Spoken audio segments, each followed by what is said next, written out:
Well, as the night shift team at San Antonio Memorial Hospital returns for season 3, the staff continues to deal with many out-of-the-ordinary situations. Especially the new doctor, played by Jennifer Beals, who finds herself on the battlegrounds of Afghanistan. Take a look.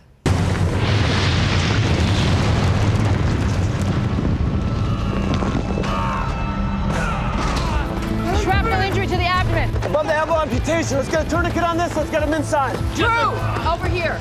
Check the shrapnel. I'll apply the tourniquet. Docs, we got local nationals coming in, hit by our counterfire. You're kidding me. Drew, you finish this up. I'll take the LN. And Jennifer is here live with us now. Welcome back. Thank you. Always good to have you here. Now, you play Dr. Sid Jennings. Tell us a little bit about your character. Well, she's a major in the Army. She's a medic, and she's on her 3rd tour in Afghanistan, and she's got 9 days left on her 3rd tour before she gets to go home and see her daughter. Oh, wow. And all hell breaks loose. It's a long 9 days, I bet. Yes, it's a very long 9 days. Now, the overnight shift for doctors really actually does exist. What's the most interesting you learned about the dynamic in that shift? Well, I think you get the craziest stories that come in on the night shift. I think the toughest, craziest stories. That is very true. Like when I was in graduate school, myself and a fellow student photographer, we shot all night in the ER. Oh, yeah? And it was just a lot going on in Chicago. Yeah. Oh, it's crazy. Yeah, I can only imagine. It's funny because my stepfather worked in the ER. Sometimes he would do the night shift, and he would tell me all the crazy things that happened. A lot goes on. We got to film it all. Yeah. And if you think that hook going in that body part is a bad thing, there's some other things I think that people, get a little adventurous with. I think a weak stomach is not. No. I have no business in the ER. And in the world of TV, you can get as creative as possible. I'm sure there's some amazing stories happening this season on the night shift. Yes, and my character is brought in through Drew Allister, who I have served with, and he brings me into that family in San Antonio. Is it fun to jump into a show that's existed for a little bit? I mean, 2 years and now the 3rd season. Is everybody, I'm sure they're very welcoming. No, they're very welcoming, but I just felt like the new kid in school, and the first night I was so nervous and I didn't sleep, and it's like the first day of school, right? You have those jitters. But everybody was really, really sweet, and Brendan's a doll, and it's been a really great experience. Can we talk about this movie that is on screens now, Manhattan Night, with Adrian Brody you're starring in. And there's this house in this movie that's almost like another character.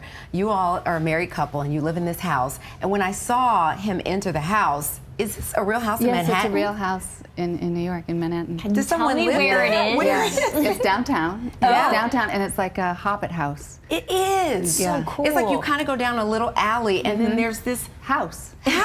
Yeah, with a couple floors, and it's like, but little rooms, and it feels like you could be in some, little cabin in Vermont or something. That's so cool. I get very excited about real estate, but I am so excited because I guess everyone's excited for the TV adaptation of Taken. Right, yeah. And that premieres next year. So what can you tell us about this? Because this franchise has a cult following. People are obsessed with this movie. Everyone loves the movie. How can you? So tell us a little bit about your role and what you play in the movie. Well, it's just to clarify, it's the prequel to the film. So you get to see how Brian Mills, which was played by Liam Neeson in the films and is played by Clive Standen in the TV series, you get to see how he becomes the badass that you see in the films. And he's, when we meet him, he has the raw, innate talent, which really presents itself as somebody who innately wants to protect people, but he doesn't maybe have the same kind of strategy skills that my character has. Yeah, because all of us, when we watch the movies, we're like,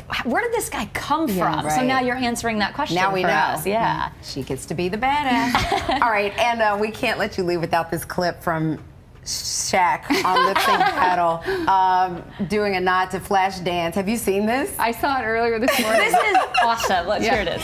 This was last night. We hear that's the actual wig from the movie, Jennifer. That's not true. And the wardrobe. That thing is disintegrated somewhere. But I repeat, I think the resemblance is uncanny. He's obviously channeling. How are his moves, though? He's channeling. Look at him. I have to say, for a guy as big as Shaq, he can move. He can really move. Well, that's why he was so great on the court. Yeah. Because he knows how to move. All right. Wait, will you be, if you were on Lip Sync Battle, what song would you sing? Oh gosh. We'll let you get back to us. I have to think about okay, that let us one. know. 'Cause I feel like I'd have to think about maybe this. some kind great. of Pat Benatar or something. Oh, Love is a Battlefield. There you go. You can catch Jennifer in The Night Shift when it premieres tonight on NBC. Thank you as always. Hit me with your best shot. Yes. There you go. That's a good one.